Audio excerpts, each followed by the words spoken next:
নমস্কার বন্ধুরা, আজকে 30 এপ্রিল আগামী 48 ঘন্টায় কোন জেলাগুলোতে ঝড়বেগে হাওয়া বা কালবৈশাখী বইতে পারে এবং কোন জেলাগুলোতে আপনারা বজ্রপাত সহ ভারী বৃষ্টিপাত দেখতে পারবেন এবং পশ্চিমবঙ্গ, আসাম, ত্রিপুরা এবং বাংলাদেশের উপরে কিরকম গরম থাকতে চলেছে সেগুলো নিয়ে আজকে আমরা আলোচনা করব। সবার প্রথম কথা হচ্ছে গিয়ে আইএমডি ইন্ডিয়ান মেট্রোলজিক্যাল ডিপার্টমেন্ট এবং আলিপুর আবহাওয়া দপ্তরের তরফ থেকে পশ্চিমবঙ্গের উত্তরবঙ্গের জেলাগুলোতে বলা হচ্ছে যে এখন অব্দি মেঘ কিন্তু জমছে, যার জন্য কিন্তু উত্তরবঙ্গের জেলাগুলোতে আপনারা ভারী রকম বৃষ্টিপাত সাথে সাথে বজ্রপাত এবং সাথে সাথে দমকা হাওয়া আপনারা দেখতে পারবেন এবং এই ওয়েদার কিন্তু আসামের বিস্তীর্ণ এরিয়া জুড়ে, নিম্ন আসামের যে এরিয়া রয়েছে এখানেও আপনারা দেখতে পারবেন, মেঘালয়ের বিস্তীর্ণ এরিয়া জুড়ে ভারী বৃষ্টিপাত আপনারা উপলব্ধি করতে পারবেন। এবং সব থেকে বড় খবর হচ্ছে গিয়ে বাংলাদেশের উত্তর ভাগের এরিয়া এবং বাংলাদেশের উত্তর পূর্ব ভাগের যেসব ডিস্ট্রিক্টগুলো রয়েছে সেখানে আপনারা ভারী থেকে অতি ভারী বৃষ্টিপাত আগামী 48 ঘন্টায় অনুভব করবেন এবং আসামের যে দক্ষিণ ভাগ রয়েছে সেখানেও আপনারা বৃষ্টিপাত দেখতে পারবেন এবং ত্রিপুরার ওভারঅলই কিন্তু দেখতে পাওয়া যাচ্ছে ভারী বৃষ্টিপাত রয়েছে। এর সাথে সাথে পশ্চিমবঙ্গের দক্ষিণ ভাগে আপনারা কিন্তু কালবৈশাখী এবং বিকালের দিক করে কিন্তু যে বাংলাদেশের বিক্ষিপ্ত এরিয়া রয়েছে সেখানে কিন্তু দেখতে পাওয়া গেলে বৃষ্টিপাত কিন্তু রয়েছে বিক্ষিপ্তভাবে এবং সেখানেও কিন্তু কালবৈশাখী দেখতে পাবেন। এবার আমরা এক এক জেলা করে দেখার চেষ্টা করবো যে কোন জায়গাতে প্রথমে কিন্তু কালবৈশাখী আসতে চলেছে, যার জন্য কিন্তু আলিপুর আবহাওয়া দপ্তর বলেছে যে এখন বর্তমানে 925 হেক্টোপাস্কেল থেকে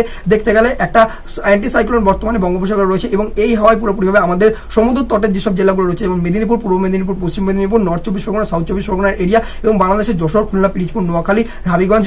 নারায়ণগঞ্জের এরিয়া এবং ঢাকার এরিয়া, কুমিল্লার এরিয়া, ফেনীর এরিয়া এই জায়গার উপর থেকে বইছে, যার জন্য কি হচ্ছে যে পুরোপুরিভাবে এই জায়গাগুলোতে আপনারা কিন্তু বিকালের দিক নাগাদ করে কিন্তু কালবৈশাখী অনুভব করতে পারবেন এবং এখানে কিন্তু যে ঝড় বইবে তার পরিমাণ কিন্তু প্রায় 40 থেকে 50 কিলোমিটার পার আওয়ারে কিন্তু ঝড় বেগে হাওয়া বইবে এবং যার জন্য কিন্তু এখানে এই হাওয়াতে জলীয় বাষ্প থাকার দরুন কিন্তু একটা অস্থিরতাও তৈরি করবে এবং এই হাওয়া উপরের দিকে উঠতে চাইবে এবং উপরের দিকেও কিন্তু জলীয় বাষ্পপূর্ণ হাওয়া 850 হেক্টোপাস্কেল থেকে বইছে, যার জন্য কিন্তু এখানে মেঘ তৈরি হবে। অর্থাৎ এই মেঘের পরিমাণে কিন্তু আমাদের দক্ষিণবঙ্গের এরিয়া রয়েছে যেখানে কলকাতা, হাওড়া, হুগলির এরিয়া এবং সাথে সাথে নদিয়া, তারপর হচ্ছে বহরমপুরের এরিয়া এবং সাথে সাথে কৃষ্ণনগর, রানাঘাটের এরিয়া, বলতে গেলে সিউড়ি, শান্তিনিকেতন এবং বোলপুরের এরিয়া, তারপরে আমাদের যে পুরুলিয়া, বাঁকুড়া, বীরভূম, আসানসোল, দুর্গাপুরের এরিয়া এবং অর্থাৎ বর্ধমানের এরিয়া রয়েছে এবং ঝাড়গ্রামের এরিয়া রয়েছে, এখানে সব জায়গাতেই আকাশে কিন্তু মেঘ তৈরি করবে এবং বজ্রপাত আপনারা দেখতে পারবেন। বিক্ষিপ্তভাবে কিছু জায়গাতে বৃষ্টিপাত অল্প পরিমাণে দেখতে পারবেন, কিন্তু খুব ভারী বৃষ্টিপাত কিন্তু আগামী 48 ঘন্টায় পশ্চিমবঙ্গের দক্ষিণবঙ্গের জেলা কিন্তু থাকছে না। অন্যদিকে কিন্তু বাংলাদেশের দক্ষিণ ভাগের এরিয়াতে এর কারণে কিন্তু বৃষ্টিপাত কিন্তু বিক্ষিপ্তভাবে দেখতে পারবেন যশোর, খুলনা, পিরিজপুর, ঢাকার এরিয়াতে এবং বরিশালের বাগুড়ার এরিয়াতে এবং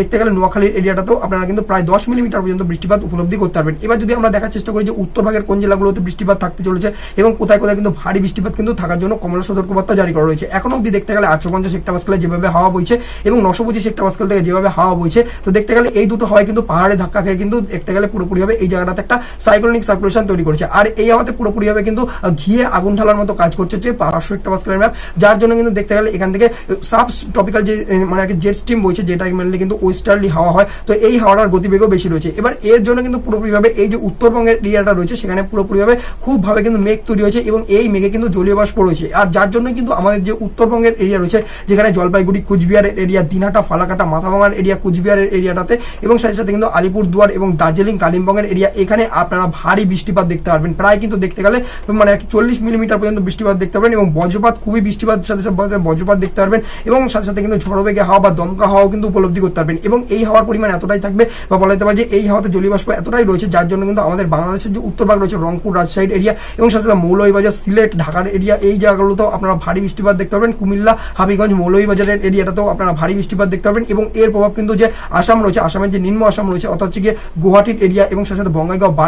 বারপেটার এরিয়া রয়েছে এবং সাথে সাথে কিন্তু যে পশ্চিম যে গারো হিলস রয়েছে সেখানেও আপনারা ভালো রকম বৃষ্টিপাত দেখতে পারবেন। অন্যদিকে আমাদের যে ত্রিপুরা রয়েছে তার উপরে পুরোপুরিভাবে হলুদ সতর্কবার্তা দেওয়া রয়েছে, কেন ভারী বৃষ্টিপাত কিন্তু আপনারা দেখতে পারবেন, যেখানে কিন্তু উত্তর ত্রিপুরা এবং সাথে সাথে ধলাই, ঊনকোটি, সেপাই জেলা এই জায়গাগুলোতে আপনারা দেখতে পারবেন ভারী বৃষ্টিপাত এবং এখানে কিন্তু আপনারা বজ্রপাত কিন্তু সমেত কিন্তু দেখতে পারবেন আগামী 48 ঘন্টার ওয়েদার। এক্ষেত্রে দেখতে গেলে কিন্তু তাপমাত্রা পুরোপুরিভাবে কিন্তু এই পুরো রিজিয়নটাতে 35 ডিগ্রির নিচেই থাকবে এবং উত্তরের এরিয়াটাতে আরো কম কিন্তু টেম্পারেচার থাকবে, অর্থাৎ টেম্পারেচার পুরোপুরিভাবে কম থাকছে এবং গরম এবং লুয়ের কিন্তু কোনো রকম সতর্কবার্তা নেই, পুরোপুরিভাবে ঠান্ডা থাকবে, খালি বজ্রপাত এবং ঝড়বেগে হাওয়া এবং বৃষ্টিপাত জন্য কিন্তু আগামী 48 ঘন্টার জন্য ওয়েদার আপডেট রয়েছে। তো ভিডিওটা আপনারা কোন জায়গা থেকে দেখছেন এবং আপনাদের জেলাতে কিরকম ওয়েদার রয়েছে, কোথায় কোথায় বৃষ্টিপাত হয়েছে সেগুলো অবশ্যই কমেন্ট বক্সে জানাবেন আপনারা যেখান থেকে দেখছেন ভিডিওটা। আর এরকম যদি আপনারা রেগুলার আবহাওয়া সম্পর্কিত আপডেট পেতে চান তাহলে আবহাওয়া দর্পণকে অবশ্যই ইউটিউবে সাবস্ক্রাইব করবেন, ভিডিও ভালো লাগলে বন্ধুদের সাথে শেয়ার এবং লাইক করে দেবেন। তো দেখা হচ্ছে আপনাদের সাথে পরবর্তী আবহাওয়া আপডেটের সাথে।